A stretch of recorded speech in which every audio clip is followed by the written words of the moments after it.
Okay, guys, back out here. It's, I don't know, some night. Junior's last words to me were, Dad, I told you to get the 6 a.m. Why did I get the 8 a.m.? I don't know. These things are like heater core hoses. I mean, it gets much smaller when you get inside, but it's still big. I gotta compare it to my fat finger. How big that is in there? I'm sure if that's 3/8, ½ inch. Whatever it is, this motor does not require it. And it's making it a big pain in the crotch. I mean, you can see the difference from here to here.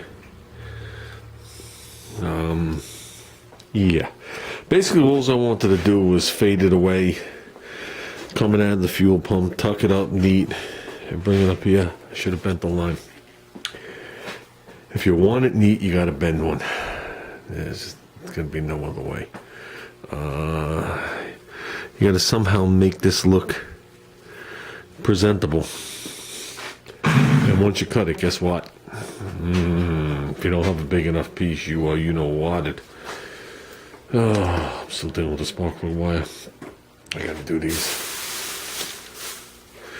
So, let's twirl this bad boy around. I don't know what we're looking at. Something like that. See, that laying across the engine up there wouldn't look so bad. I don't like it right there. Don't like it. Can you shorten it? Yeah. And these ends are a pain in the ass. Yes, but they're the easiest ends in the industry. What a load of shit that is.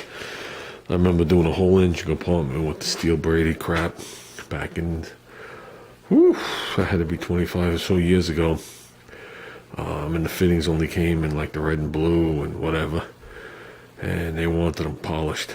So every one the anodized had to be removed, hand polished.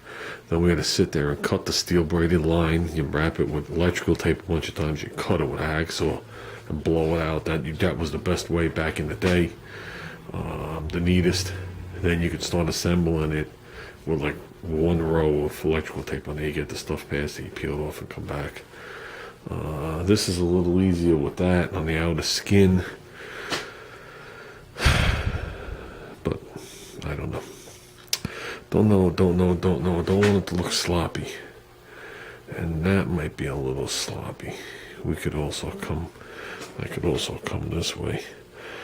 Obviously, I'm limited to down here. We've already taken the fuel pump out. The power steering is just laying in there.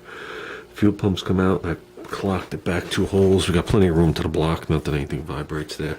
And the way the inlet line comes in, it'll be nice. It'll be right underneath the power steering box. I'll fish it there between there and the steering. It'll be good to go. That'll all be fine. There was no other way to do it if I did it up front here. The radiator hose was an issue. Here's the radiator hose.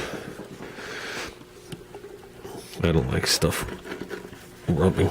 My wagon, the radiator hose rubs just a tad on there, but we want to keep it away.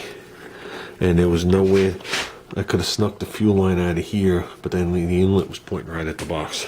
Anything goes awry, a mount, anything. Last thing you want to do is break off a fuel line, especially with the exhaust back there. We're far enough away from the exhaust, I'm not worried about it, but I don't like the way that's rooted. There's really nothing else that's going to go on there, so now's a good time to make a decision. How we're going to do it. I might just try right in front here and then come up onto these hoses right here. That might be better. I don't like it doing the zig. If it would have been a straight line, let's play around with it. Okay, I tried every way known to man. It's going to be almost impossible to show you because I need clamps to do it. I need those P-clamps, I guess they call them, with the rubber things that I really don't like, with or without the rubber. I'm going to come up out, and I got an extra tab off the power steering thing here, which would have went to the air pump, so I'm going to bring it out nice, put a nice loop on it, strap it there. I'm going to come up, I'm going to grab that bolt right back there, P-clamp it nice there. It's going to go nice and straight under the distributor. It's going to make the turn. We'll hit it one more there, and then I'll make a nice little arc in. And that'll be pretty much kind of like what a stock line runs. Right now it's just looped. But I've tried it up this way, I didn't like it. Around this way, I didn't like it. Through here, I didn't like it. Around the back, of course, I didn't like it. That's the only way it's going to look right. But to make it look right, like right now, it's just floating high up in here. We got to get it clamped down. That'll clear my fuel lines. That'll clear my temperature sender, which just obviously isn't the one. That's one for the test gauges. That'll clear all that, which is going to be going that direction anyway. Be nowhere near my distributor. Be nowhere near the exhaust, not even close. Yeah, we're nowhere near the exhaust.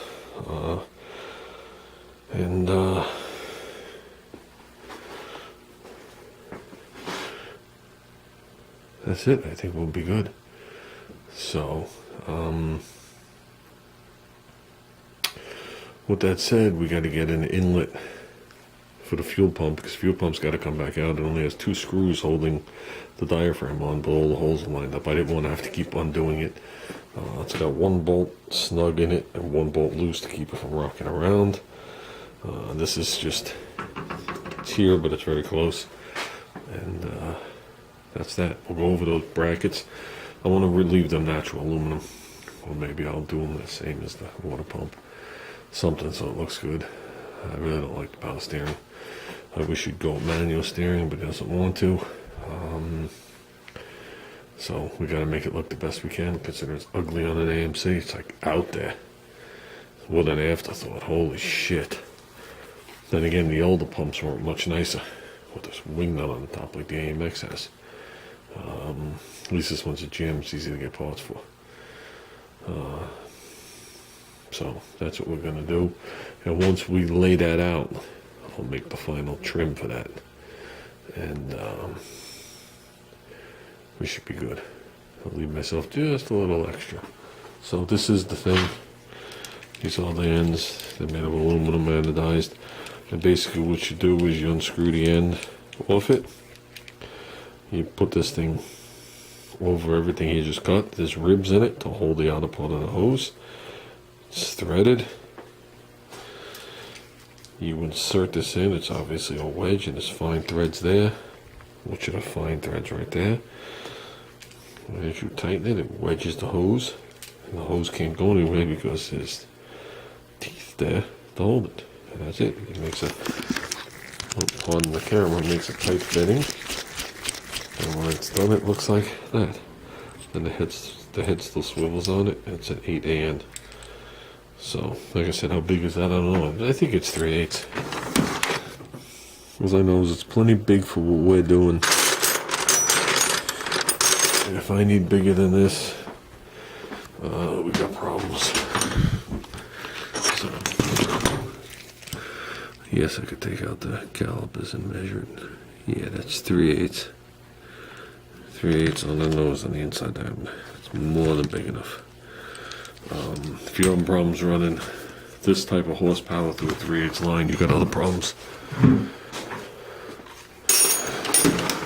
So, I guess it's a good thing we didn't drop down. These are obviously smaller, but only feeds half the carburetor.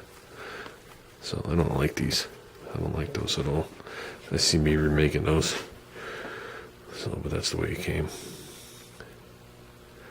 So, I'd like to get this done. I'd like to kick this baby off. Make sure everything's good, carburetor, ignition, and fuel leaks. And that's it. Okay, I got to get an inlet nipple for that. I don't think I have. And I think we could just go straight back. I don't even know where it's pointing at this point. Yeah, 90 would be nice. We'll get a 90 out of there and a straight, either or, for a 3/8 line. And that's it. I'm not going to go with this stuff to the metal line for the 4 or 5 inches. It doesn't pay to deal with all this couplers and all that shit and all that baloney. So, okay, guys. That's going to be it for today.